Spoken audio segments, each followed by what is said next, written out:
So in woodworking, making a table or a bed a standalone piece of furniture, you usually have minor leeway with dimensions.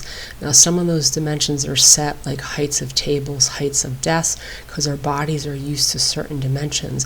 But as far as width of a table or length of a table, I've never had a customer pull out a tape measure and say it was a ½ inch too long.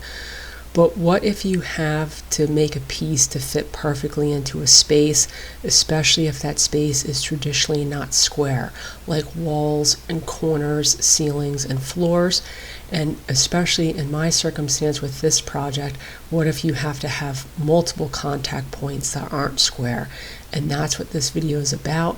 It's about making a piece just oversized enough so you could scribe it to a space, not oversized enough that it doesn't fit, and account for the fact that in my circumstance with this piece, it was especially difficult because I had 3 contact points, 2 parts of the cabinet, as well as the side of the wall I had to scribe to get it to fit. And as you can see, the corners were extremely off square. The cabinets, one of them was not hung level, and you have to account for all of that. Now, the upper cabinets were just installed. They were not installed by me, nor were they installed by the homeowner. I don't know who did it, so I'm trying not to shade them, but you can see this is part of the finished product where my part is scribed perfectly to the wall. If you don't account for that, you end up with these what I think are glaring gaps in the piece. So the first step to this process was I went to the customer's house and I measured the space.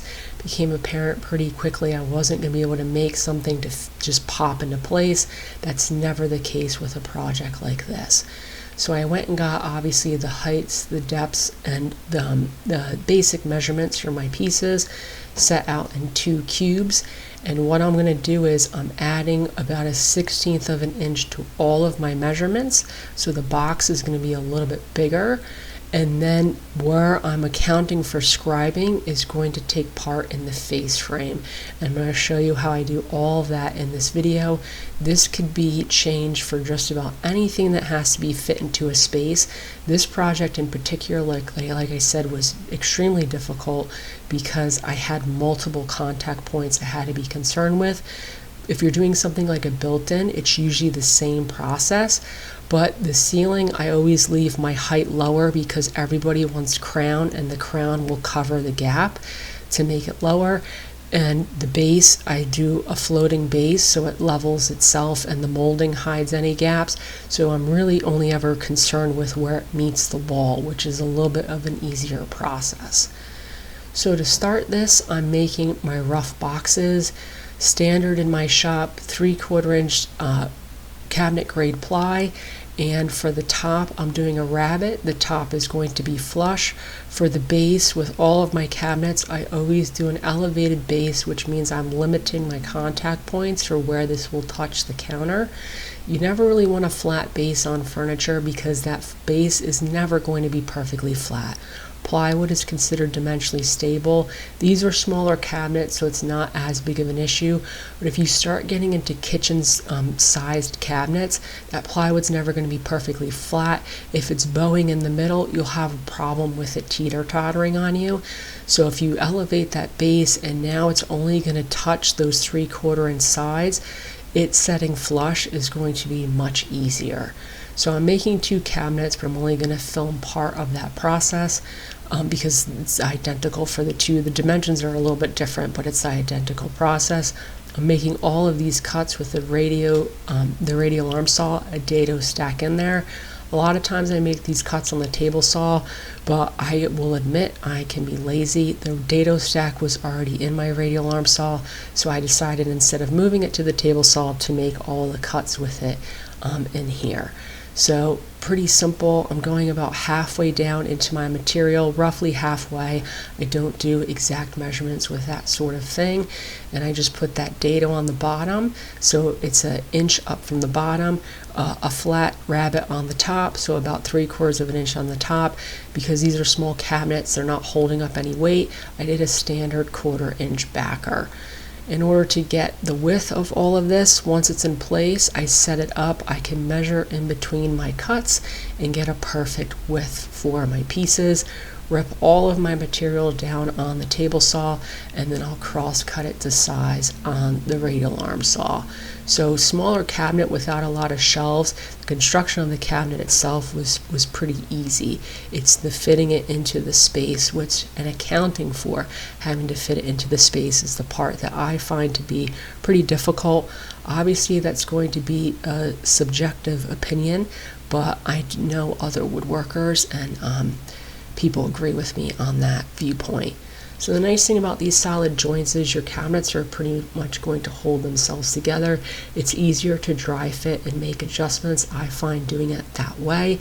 And these are small enough I could clamp them. I don't have to put any hardware in them and worrying about having to cover and patch any of that stuff up. And then, like I said, for the backer, just 1/4 inch ply. Once everything's together, I can measure the back opening and cut this down.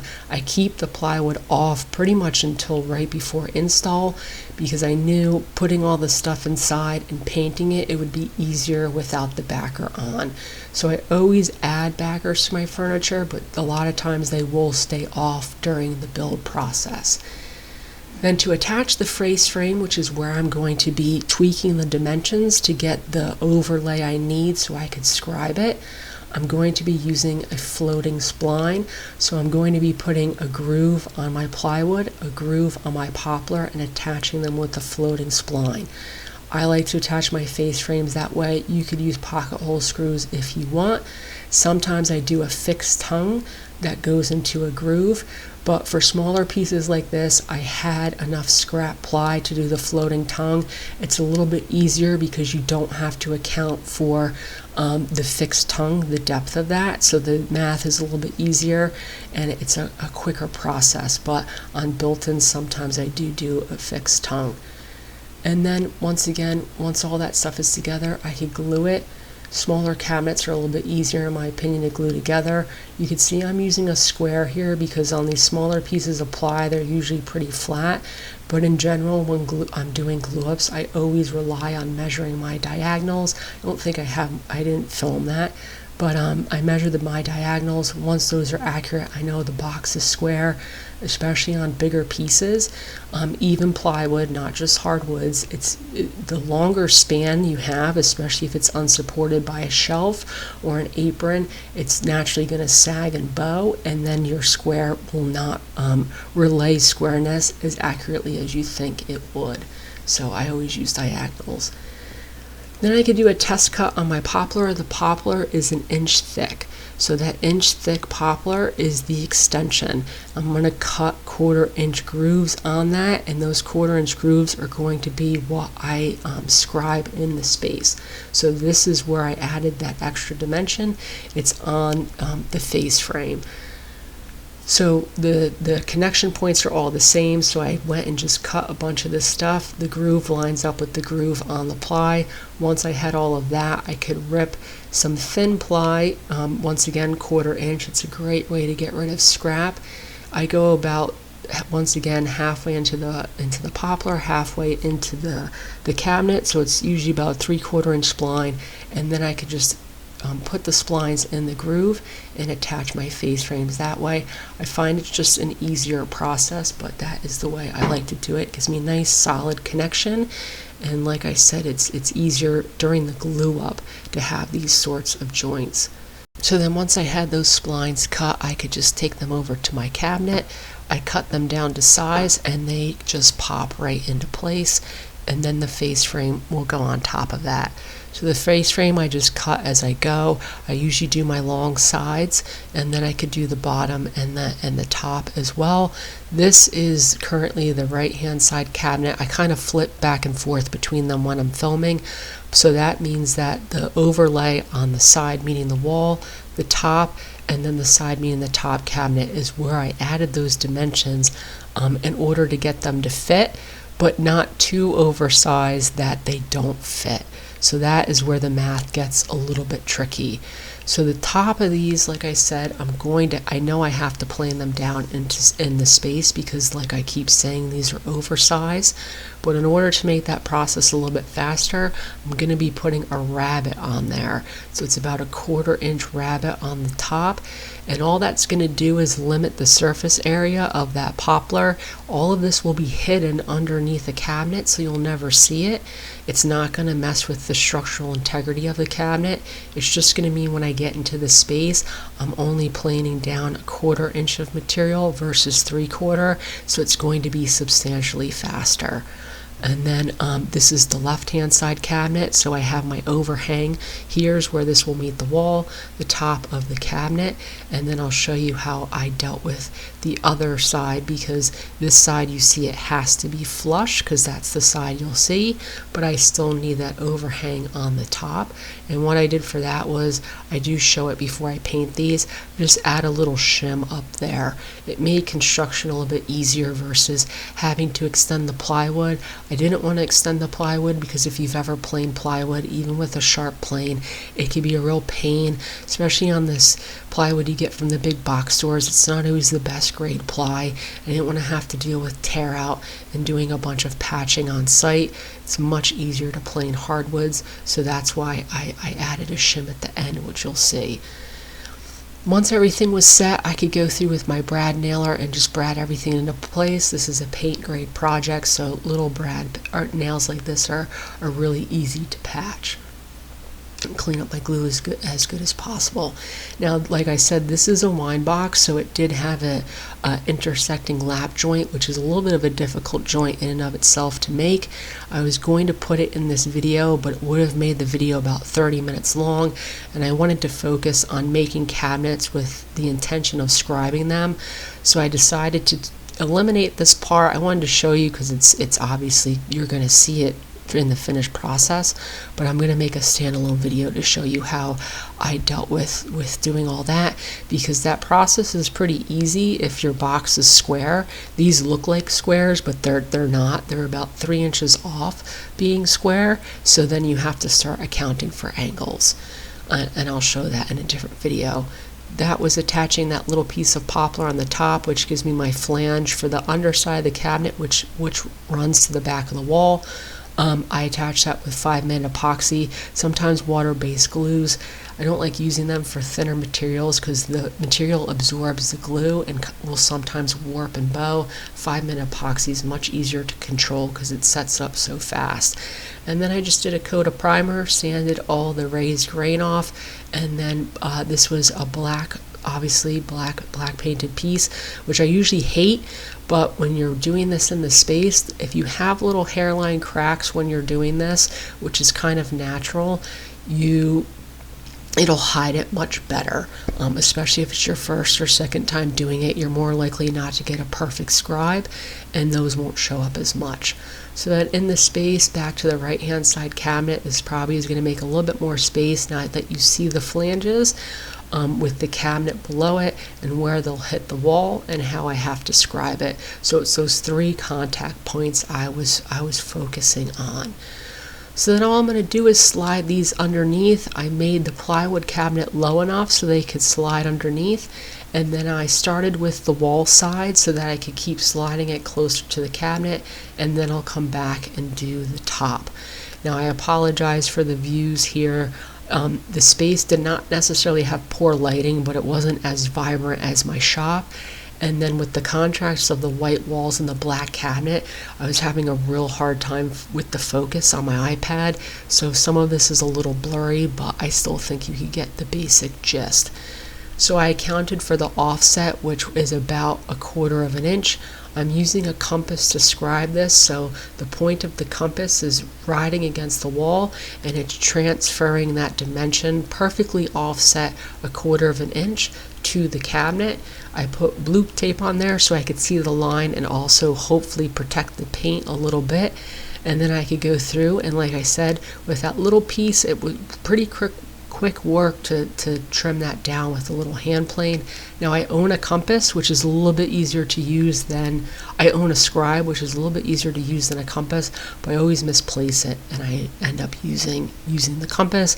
Should probably start storing the scribe by the compass. Now this was the cabinet that was mounted not level, so you can see on one side there's a big gap, and on the other side I actually had to plane down the top of the cabinet a little bit in order to get it to even slide underneath this one. So stuff like that is where you really, on built-ins I usually do about a 1/2 inch. I probably should have done a little bit more on this one. The process would have been a little bit easier.